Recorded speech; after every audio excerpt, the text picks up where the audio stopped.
Slop Stories, Slop Stories.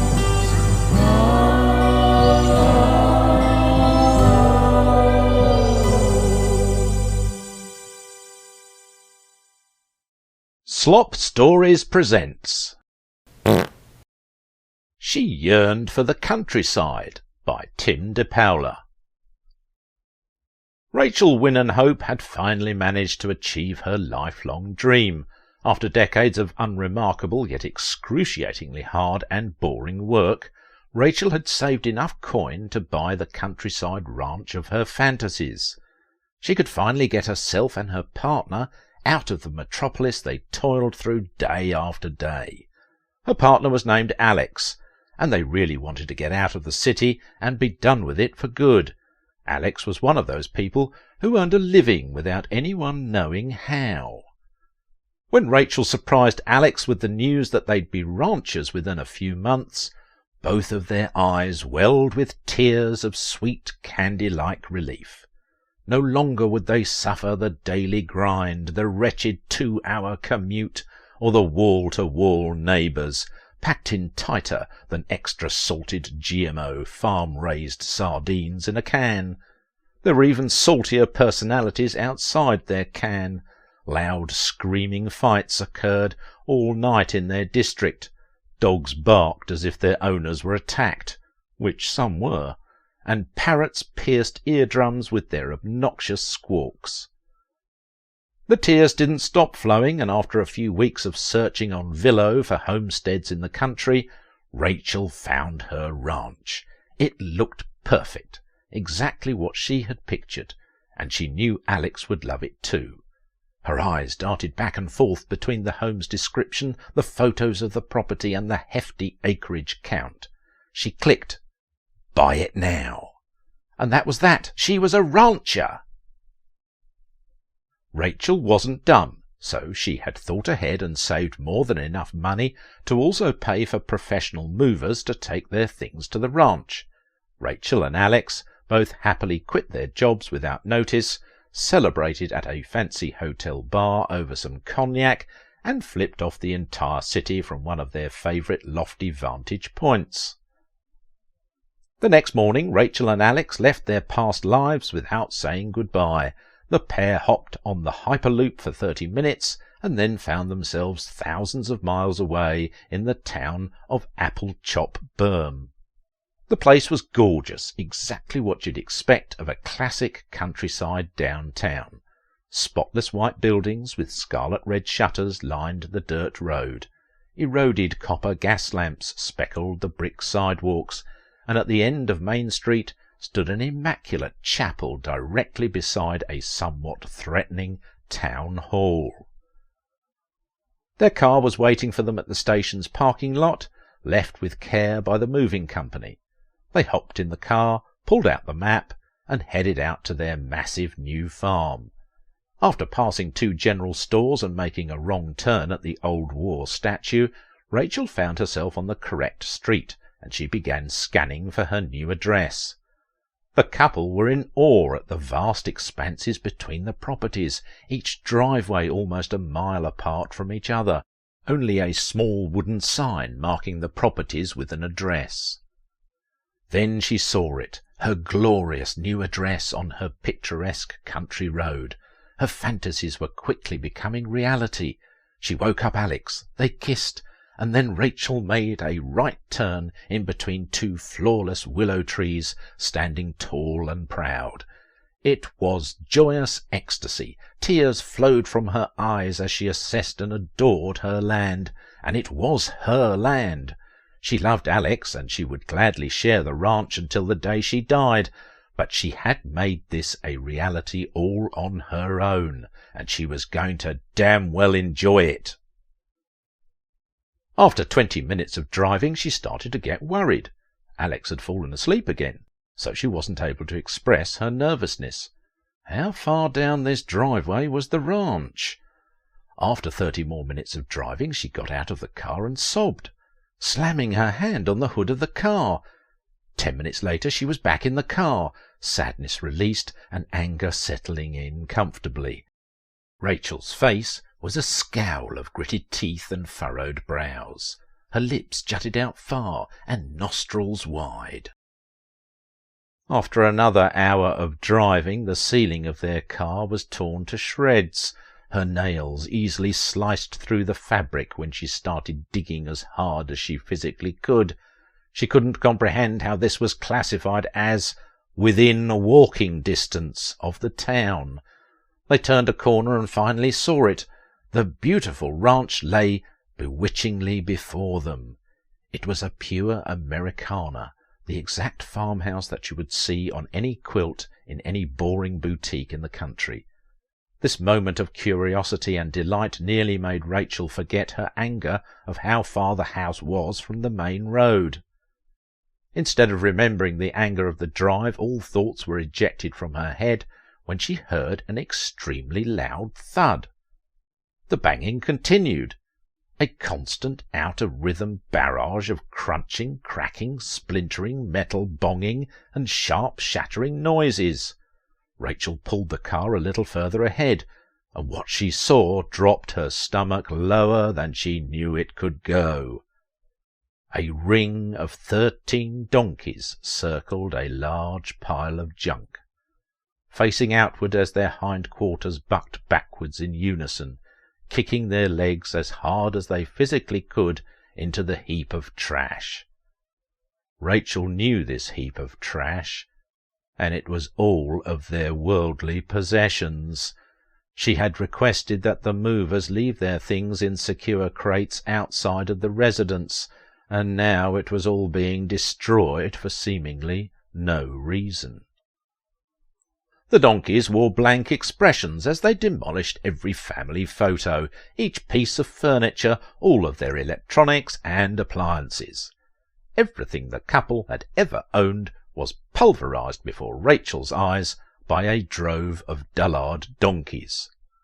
She stared in horror as she watched her favourite vase get broken to pieces, the donkey responsible continuing to kick it in reverse at full power. Alex let out a faint snore, the thundering noises failing to rouse the deep sleeper. Rachel snapped out of her misery and floored the gas pedal, heading straight towards the commotion. She honked the horn wildly and jerked the wheel left and right, doing everything in her power to scare them off. They didn't budge. Over the next few hours, with not a single glance towards her beautiful new farmhouse, Rachel tried numerous ways of stopping the donkeys. But nothing could stop their destruction, until finally there was nothing left to destroy. Once the pile had become a fine grey powder, the donkeys each walked forwards and away from the wreckage in a completely straight line, never to deviate from their exact trajectory. They looked shy as they walked away, blushing and each tilting their head towards Rachel. Once they were all out of view, Alex woke up and yawned. Rachel couldn't believe she hadn't taken a video of the rampage, and correctly assumed Alex was suspicious of her story that everything they owned had been brutally kicked by mules whilst asleep. Over the next few weeks, Rachel and Alex tried to make peace and find happiness on the ranch. They found that due to relentless gerrymandering, this property was only connected to the town of Applechop Berm through dirty politics, as the local government knew exactly who the previous owners of this farmstead would vote for. Even though the house was over 85 miles away from the town, it was still fair game for Villo to list it as centrally located. The couple were also served with a notice by the town hall that they needed to fence in their entire 54,000-acre property. When Rachel inquired with local craftsmen about building the required oaken post fence, they scoffed in her face after hearing which property she needed fenced. After a lot of consideration and lying to herself, Rachel decided she could do the work on her own. After 1 year of hauling fence posts back and forth for 8 hours a day in her sedan, Rachel never wanted to see that hardware store or its greedy owner again. Each time she returned, the price of the poles had increased.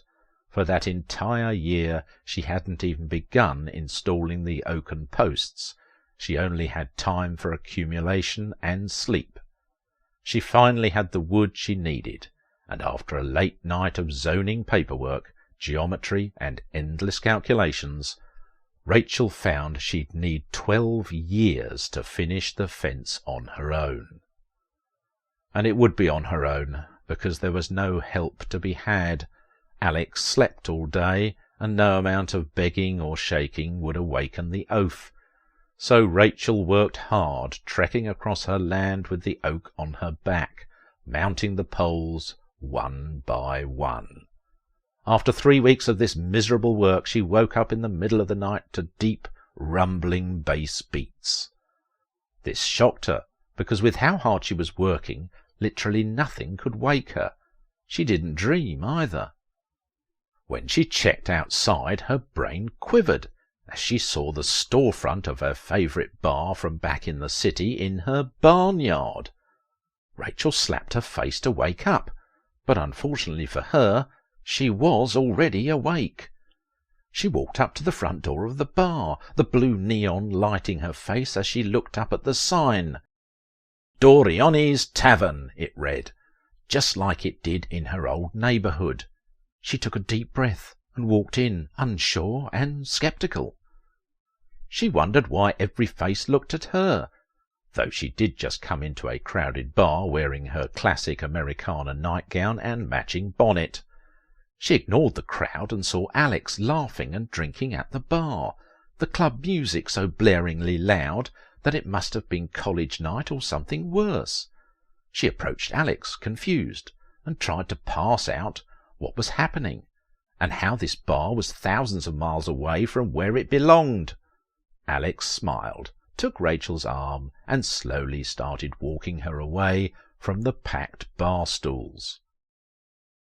"Look, Rachel, I don't want this place, and I am done seeing you work and be exhausted all of the time. I just don't want to be out here any more.